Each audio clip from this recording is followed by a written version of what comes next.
សហរដ្ឋអាមេរិកបញ្ចេញយន្តហោះស៊ើបការចំនួន7គ្រឿងឲ្យហោះស៊ើបការលើដែនអាកាសរបស់កោះតៃវ៉ាន់ដើម្បីចាប់រូបភាពនៃការធ្វើសមយុទ្ធរបស់នាវាចម្បាំងនិងកងយន្តហោះចម្បាំងរបស់ប្រទេសចិនគណៈមហាអំណាចមួយនេះព្រមានថានឹងបញ្ជូននាវាចម្បាំងជាច្រើនគ្រឿងឲ្យឆ្លងកាត់ច្រកសមុទ្រតៃវ៉ាន់នៅប្រមាណថ្ងៃខាងមុខទៀតនេះ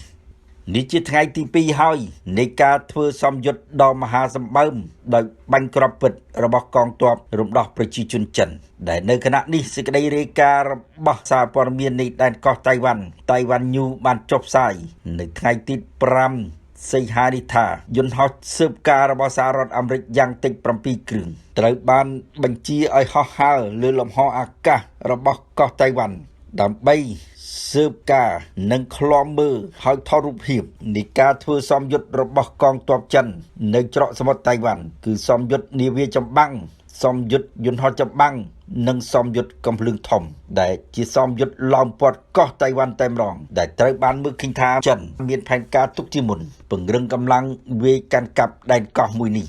ក្រុមអ្នកវិភាគស៊ីនតាក់ដែលមានមូលដ្ឋាននៅទីក្រុងប៉េកាំងបានបញ្ជាក់នៅលើ Twitter របស់ពួកគេថាយន្តហោះស៊ើបការរបស់កងទ័ពអាកាសសហរដ្ឋអាមេរិកទាំង7គ្រឿងនោះពិតជាបានហោះហើរលើលំហអាកាសតៃវ៉ាន់ពិតប្រាកដមែនប៉ុន្តែហោះហើរក្នុងកម្រិតមួយដែលប្រព័ន្ធរ៉ាដារបស់ចិនពុំអាចចាប់បាននោះទេហើយយន្តហោះទាំងនោះធ្វើការហោះហើរដើម្បីចាប់យករូបភាពនិងពិនិត្យមើលសកម្មភាពរបស់កងទ័ពចិននៃការប្រើប្រាស់អាវុធទំនើបរបស់មហាអំណាចនេះក្នុងការធ្វើសមយុទ្ធឡោមព័ទ្ធដែនកោះតៃវ៉ាន់ក្រុមស៊ីនតាក់របស់ចិននេះដែលជាអ្នកវិភាគផ្នែកយោធាមើលឃើញថាយន្តហោះស៊ើបការរបស់សហរដ្ឋអាមេរិកចំនួន7គ្រឿងនេះមិនបានហោះផ្ដុំគ្នានោះទេគឺហោះនៅលើដែនកោះតៃវ៉ាន់មែនប៉ុន្តែហោះនៅភាគខាងជើងភាគខាងកើតភាគខាងត្បូងភាគនិរតីគឺហោះពង្រាយគ្នាយ៉ាងឆ្ងាយពីគ្នាការដែលសហរដ្ឋអាមេរិកបញ្ចេញយន្តហោះស៊ើបការដល់ទៅ7គ្រឿងឲ្យហោះហើរលើលំហអាកាសតៃវ៉ាន់នោះ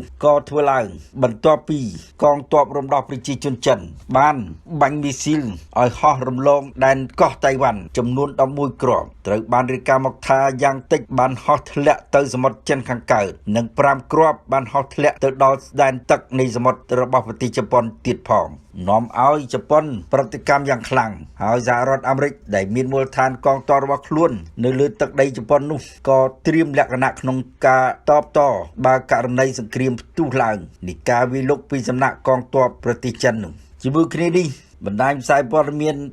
WSWS បានចុះផ្សាយថាសហរដ្ឋអាមេរិកនឹងបើកធ្វើសមយុទ្ធនាវាចម្បាំងរបស់ខ្លួននៅប្រមាណថ្ងៃខាងមុខនេះគឺឆ្លងកាត់ច្រកសមុទ្រតៃវ៉ាន់តែម្ដងដើម្បីបញ្ជាក់ថាច្រកសមុទ្រតៃវ៉ាន់នោះគឺជាលំហសមុទ្រអន្តរជាតិគឺពុំមែនជាច្រកសមុទ្ររបស់ប្រទេសចិននោះទេនេះជាការបញ្ជាក់របស់អ្នកនាំពាក្យសេតវិមាន John Kirby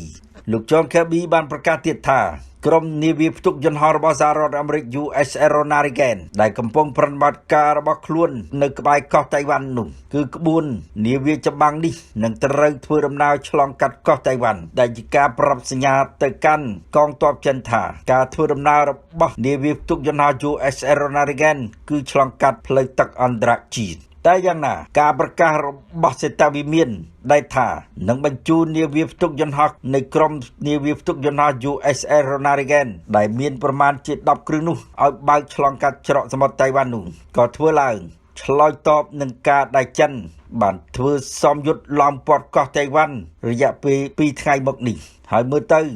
វាជាការគម្រាមសឹងតែវាយកាន់កាប់កោះមួយនេះទៅហើយនៅពេលនេះការធ្វើសមយុទ្ធរបស់ប្រទេសមហាអំណាចចិននេះត្រូវបានរាយការណ៍មកថាចិនបានប្រើប្រាស់យន្តហោះរហូតដល់ទៅ100គ្រឿងនាវាចម្បាំង10គ្រឿងដោយការធ្វើសមយុទ្ធទ្រង់ទ្រាយធំបំផុតឡោមព័ទ្ធកោះតៃវ៉ាន់ហើយនៅពេលនោះចិនបានបាញ់មីស៊ីលប៉ាឡីស្ទិកចំនួន11គ្រាប់ឲ្យហោះរំលងកោះតៃវ៉ាន់ទៀតផងមិនតែប៉ុណ្ណោះចិនបានបង្ហោះយន្តហោះ drone ឲ្យហោះទៅដែនអាកាសលើកោះគិនមីន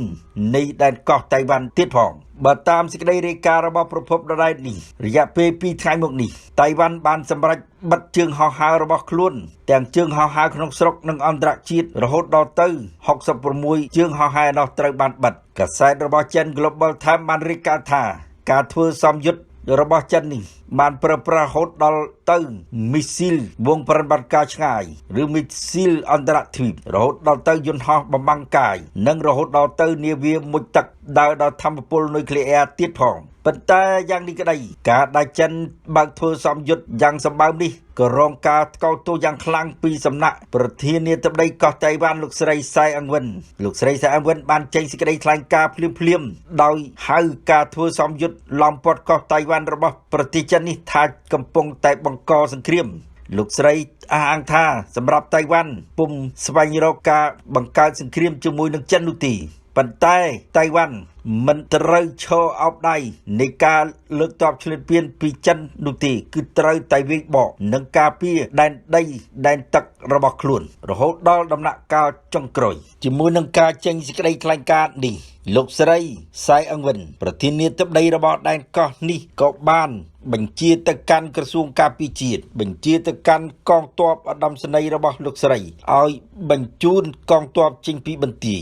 និងទៅឈរជើងនៅទីតាំងទាំងឡាយណាដែលត្រូវត្រៀមលក្ខណៈក្នុងការប្រើប្រាស់អាវុធកំភ្លើងធំប្រព័ន្ធមីស៊ីលប្រព័ន្ធរ៉ុកែតនិងនាវាចម្បាំងរបស់កោះតៃវ៉ាន់ក្នុងស្ថានភាពដែលលោកស្រីបារម្ភពីការវាយលុកណាមួយពីសំណាក់កងទ័ពចិនមកលើដែនកោះតៃវ៉ាន់លោកស្រីបានទទូចទៅកាន់សហគមន៍អន្តរជាតិឲ្យជួយពិនិត្យមើលសកម្មភាពរបស់ការធ្វើសម្ពយុទ្ធនៃកងទ័ពរំដោះប្រជាជនចិនដោយទទូចឲ្យអន្តរជាតិចូលរួមជាមួយនឹងដែនកោះតៃវ៉ាន់ដើម្បីថ្កោលទោសនិងប្រឆាំងអនុត្តរភាពរបស់កងទ័ពចិនមិនតែប៉ុណ្ណោះលោកស្រីបានប្រាប់ទៅប្រទេសចិនថានៅពេលនេះកោះតៃវ៉ាន់គឺមិនឯកោនោះទេគឺមានសហរដ្ឋអាមេរិកនៅពីក្រោយមានប្រទេសផ្សេងៗទៀតនៅពីក្រោយដែលជាសម្ព័ន្ធមិត្តនៃកម្លាំងប្រជាធិបតេយ្យជាមួយនឹងដែនកោះតៃវ៉ាន់រយៈពេលប្រមាណឆ្នាំចុងក្រោយនេះគេសង្កេតឃើញកោះតៃវ៉ាន់បានព្យាយាមចាប់ដៃគូនៃផ្នែកសន្តិសុខនៅក្នុងតំបន់ Indo-Pacific នេះ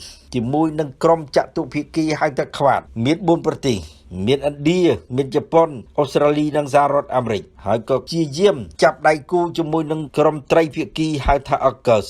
មានចក្រភពអង់គ្លេសមានអាមេរិកនិងអូស្ត្រាលីបន្ថែមលើនេះតៃវ៉ាន់ក៏ព្យាយាមពង្រីកទំនាក់ទំនងជាមួយនឹងក្រុមយោធានៃពួកប្រចាំប្រទេសផងដែរមានដូចជាអង្គការយោធា NATO ទៀតផងតែយ៉ាងណាអ្នកជំនាញនៅតែព្រមានថាប្រសិនបើសហរដ្ឋអាមេរិកជាប់ពាក់ព័ន្ធនឹងសង្គ្រាមនៅលើទឹកដីកោះតៃវ៉ាន់ជាមួយនឹងចិននោះគឺជាពំរួចទីអង្គការយោធា NATO នឹងចូលពាក់ព័ន្ធអន្តរាគមន៍ជួយកងទ័ពអាមេរិកគឺដូចនឹងការព្រមានរបស់អគ្គលេខាធិការរបស់អង្គការយោធា NATO ឧត្តមសេនីយ៍ Jens Stoltenberg បានបញ្ជាក់កាលពីថ្ងៃទី4សីហាថាបើអាមេរិកធ្លាក់ក្នុងសង្គ្រាមដោយសារតែករណីតៃវ៉ាន់រងការវាយប្រហារពីសំណាក់ប្រទេសចិននោះគឺវាស្មើនឹងការបើកទ្វារសង្គ្រាមជាមួយនឹងអង្គការ NATO ព្រោះអាមេរិកជាសមាជិករបស់អង្គការយោធានៅអឺរ៉ុបមួយនេះសម្រាប់អ្នកនាំពាក្យសេតវិមានលោក John Kirby បានបញ្ជាក់បន្ថែមទៀតថាអាមេរិកមិនបោះបង់ចោលតៃវ៉ាន់ដាច់ខាតទោះកលៈទេសៈណាក៏ដោយ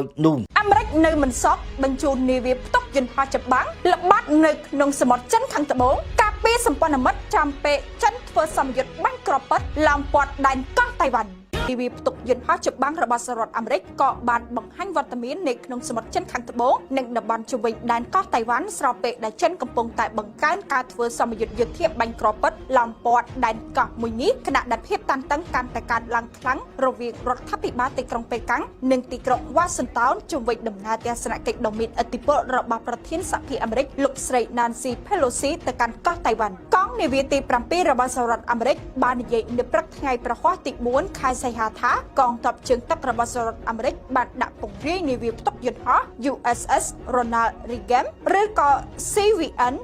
76សម្រាប់ធ្វើប្រតិបត្តិការជាប្រចាំនៅសមុទ្រហ្វីលីពីននិងប៉ាស៊ីហ្វិកខាងលិចដែលរាប់បញ្ចូលទាំងផ្ទៃទឹកភាគអាគ្នេយ៍នៃកោះតៃវ៉ាន់ផងដែរការដាក់ពង្រាយនាវាផ្ទុកយន្តហោះ Ronald Reagan នេះគឺដើម្បីផ្ដល់កម្លាំងត្រៀមប្រយុទ្ធទប់ស្កាត់និងការពារសហរដ្ឋអាមេរិកឲ្យគ្រប់គ្រងដល់សម្ព័ន្ធមិត្តភាពជាដៃគូនិងផលប្រយោជន៍រួមនៅលើដែនសមុទ្រស្ថិតនៅតំបន់ Indo-Pacific ជាមួយគ្នានេះដែរទស្សនាវដ្តីសហរដ្ឋអាមេរិក Newsweek បានចេញផ្សាយកាលពីថ្ងៃប្រហ័សថាដោយសារតែភាពតានតឹងរវាង រដ្ឋាភិបាលក្រុងវ៉ាស៊ីនតោននិងក្រុងប៉េកាំងជុំវិញដំណើរទស្សនកិច្ចរបស់លោកស្រីប្រធានសភាសហរដ្ឋអាមេរិកមកកាន់កោះតៃវ៉ាន់និងការគម្រាមកំហែងយោធាពីចិនផងនោះនាវាផ្ទុកយន្តហោះ USS Ronald Reagan និងនាវាផ្ទុកយន្តហោះដើរដោយថាមពលនុយក្លេអ៊ែរ Nimitz របស់សហរដ្ឋអាមេរិកត្រូវបានគេប្រទះឃើញនៅសមុទ្រចិនខាងត្បូងកាលពីប៉ុន្មានថ្ងៃមុនមិនតែប៉ុណ្ណោះកងនាវាទី7របស់កងទ័ពជើងទឹកសហរដ្ឋអាមេរិកក៏បានអះអាងផងដែរថានាវាផ្ទុកយន្តហោះចម្បាំង Ronald Reagan អមដំណើរដោយក្រុមនាវាចម្បាំងជាច្រើនគ្រឿងផ្សេងទៀត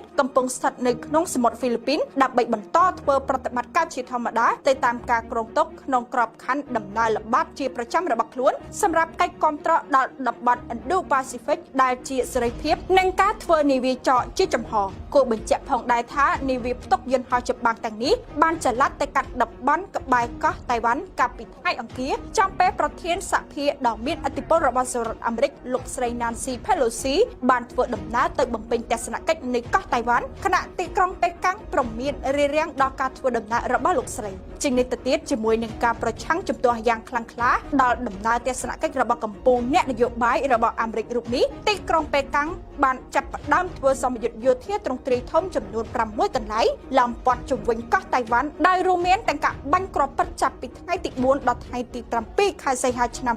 2022បន្ថែមពីនេះសកម្មភាពយោធារបស់ចិនក្នុងការធ្វើសម្ពយុទ្ធយោធាទ្រង់ទ្រាយធំបែបនេះនឹងធ្វើឲ្យតៃវ៉ាន់លុបចោលការហោះហើរជាអន្តរជាតិចំនួន51ជើងផងដែរ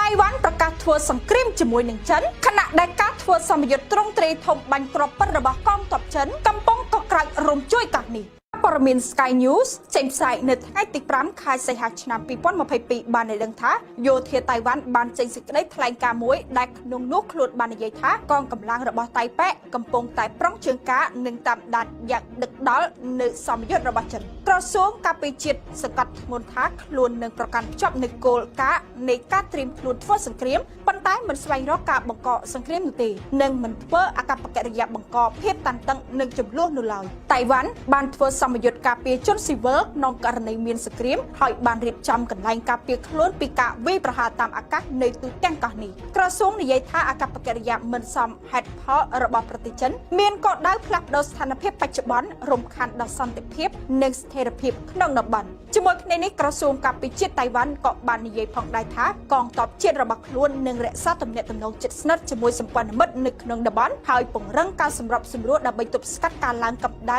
នៃស្ថានភាពសន្តិសុខផងដែរគួរបញ្ជាក់ផងដែរថាការប្រកាសនេះបានធ្វើឡើងចំពេលដែលប្រទេសចិនចាប់ផ្ដើមធ្វើសម្ពយុទ្ធយោធាទ្រង់ទ្រាយធំនៅជុំវិញកោះតៃវ៉ាន់ហើយជាការឆ្លើយតបទៅនឹងដំណើរទស្សនកិច្ចរបស់ប្រធានសភាអាមេរិកលោកស្រី Nancy Pelosi ជាងនេះផងដែរសម្ពយុទ្ធនេះរួមមានទាំងការប្រើប្រាស់អាវុធទំនើបជាច្រើនរួមទាំងមីស៊ីលល្បឿនលឿនជាងសម្លេងទំនើបបំផុតរបស់ចិនប្រភេទ DF-17 និងយន្តហោះចម្បាំងបបាំងកាយ J-20 របស់ចិនក៏បានចូលរួមនៅក្នុងសម្ពយុទ្ធនោះផងដែរហើយសម្ពយុទ្ធដែលកំពុងតែធ្វើរួមមានទាំងការបិទផ្លូវរួមគ្នាការវាយលុកលើសមុទ្រនិងការវឹកវើប្រយុទ្ធតាមផ្លូវគោកនិងផ្លូវអាកាសលើពីនេះក្រសួងការពារជាតិតៃវ៉ាន់បានអះអាងថាប្រទេសចិនបានបាញ់មីស៊ីលផ្លោងប្រភេទដងហ្វេងចំនួន11គ្រាប់ចូលទៅក្នុងដែនទឹកក្បែរឆ្នេរសមុទ្រភាគខាងជើងភាគខាងត្បូងនិងភាគខាងកើតរបស់កោះតៃវ៉ាន់ក្រសួងការបរទេសតៃវ៉ាន់ក៏បានកោតទោសផងដែរថាទង្វើបែបនេះគឺជាការគំរាមកំហែងដល់សន្តិសុខជាតិនៃកោះនេះហើយបានបង្កើនភាពតានតឹង